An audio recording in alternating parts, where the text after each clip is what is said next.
नमस्कार। आज हम एक बहुत ही दिलचस्प विषय पर बात कर रहे हैं। उत्तराखंड के गोलू देवता। जी हाँ, जिन्हें न्याय का देवता भी कहा जाता है। बिल्कुल।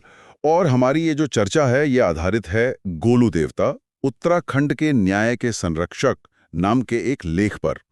कोशिश रहेगी कि हम गोलू देवता की कहानी, उनकी मान्यताएं और उनका महत्व समझें। हाँ, और ये जानना भी कि आखिर क्यों लोग उन पर इतना विश्वास करते हैं, खासकर न्याय के मामले में। और सोचे जरा कि न्याय पाने के लिए किसी देवता को चिट्ठी लिखी जाए। उत्तराखंड में तो ये सच में होता है। बिल्कुल होता है, ये बहुत अनोखी बात है। तो यहीं से शुरू करते हैं।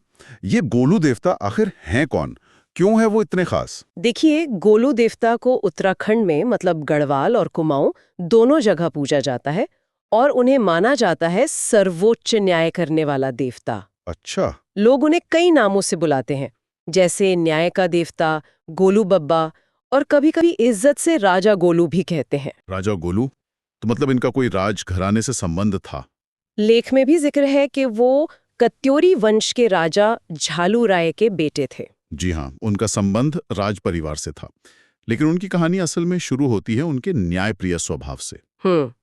कहते हैं कि वो बचपन से ही बहुत धर्म को मानने वाले थे, सत्य पर चलने वाले, और न्याय करना उनके स्वभाव में था। तो फिर वो देवता कैसे बने? एक राजकुमार से देवता तक का सफर। ये कहानी थोड़ी दुखद भी है। हम्म। उन्हें अपनी सौतेली माँ के अत्याचार सहने पड़े। उन्होंने अन्याय का विरोध किया, अच्छा। और इसी अन्याय के खिलाफ खड़े होने की कीमत उन्हें कहा जाता है अपने बलिदान से चुकानी पड़ी। ओ। लेकिन उनका ये बलिदान बेकार नहीं गया। लोगों ने उनके इस त्याग को, उनके न्याय के लिए संघर्ष को देखा और फिर उन्हें एक दिव्य शक्ति, एक देवता के रूप में मानना शुरू कर दिया।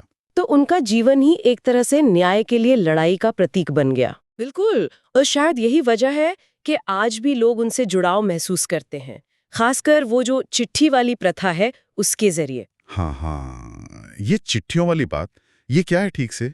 मतलब लोग सच में चिट्ठी लिखते हैं? जी बिल्कुल लिखते हैं। मान्यता ये है कि अगर किसी के साथ अन्याय हुआ है और उसे कहीं और से मतलब अदालतों वगैरह से न्याय नहीं मिल पा रहा, तो वो अपनी पूरी परेशानी, पूरी बात एक सफेद कागज पर लिखता है और गोलू देवता के मंदिर में चढ़ा देता है। इसे अर्जी लगाना कहते हैं। अर्जी लगाना? और ये सिर्फ एक दो जगह होता है या? नहीं, ये काफी प्रचलित है, खासकर नैनीताल के पास जो घोड़ाखाल में उनका मुख्य मंदिर है। हाँ, सुना है उसके बारे में। वहां तो कहते हैं कि मंदिर की दीवारें हजारों, शायद लाखों चिट्ठियों से ढकी हुई हैं। हर चिट्ठी में एक गुहार है, न्याय की एक आस। सोचकर ही अजीब लगता है, इतनी सारी अर्जियां एक जगह। ये तो अपने आप में एक कहानी है। बिल्कुल, ये सिर्फ आस्था नहीं है, ये शायद हमारी जो न्याय व्यवस्था है उसकी सीमाओं पर भी एक तरह की टिप्पणी है। लोग स्टैम्प पेपर तक पर अर्जियां लिखते हैं। स्टैम्प पेपर पर? मतलब बिल्कुल एक कानूनी अर्जी की तरह। हाँ। हाँ, जैसे देवता की अदालत में बाकायदा केस दायर कर रहे हो। ये तो बहुत गहरा पहलू है। मतलब देवता एक तरह से लोगों के मन में एक ऑल्टरनेटिव जस्टिस सिस्टम बन गए हैं। कह सकते हैं। और उनके बारे में जो मान्यताएं हैं वो भी काफी सख्त है। जैसे ये माना जाता है कि गोलू देवता झूठ बोलने वाले को माफ नहीं करते।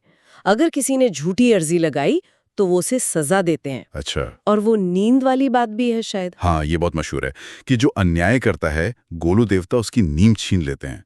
उसे तब तक चैन नहीं मिलता जब तक वो सही रास्ते पर ना आ जाए या पीड़ित को न्याय ना मिल जाए। बाप रे। इसलिए भक्त कहते हैं उनकी अदालत सबसे ऊपर है। ये भरोसा दिखाता है दैवीय न्याय पर। और यहीं से वो कहावत भी आई होगी फिर। हाँ। कि जहां इंसानों की अदालत हार जाए, वहां गोलू देवता का न्याय शुरू होता है। बिल्कुल सही। ये लाइन सब कुछ बयां कर देती है।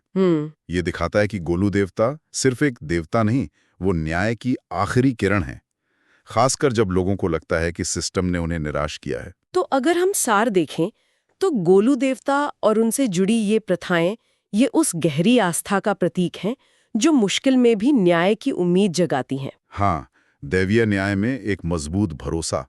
और ये भी दिखाता है कि न्याय की जरूरत कितनी बुनियादी है हम सबके लिए। सही कहा।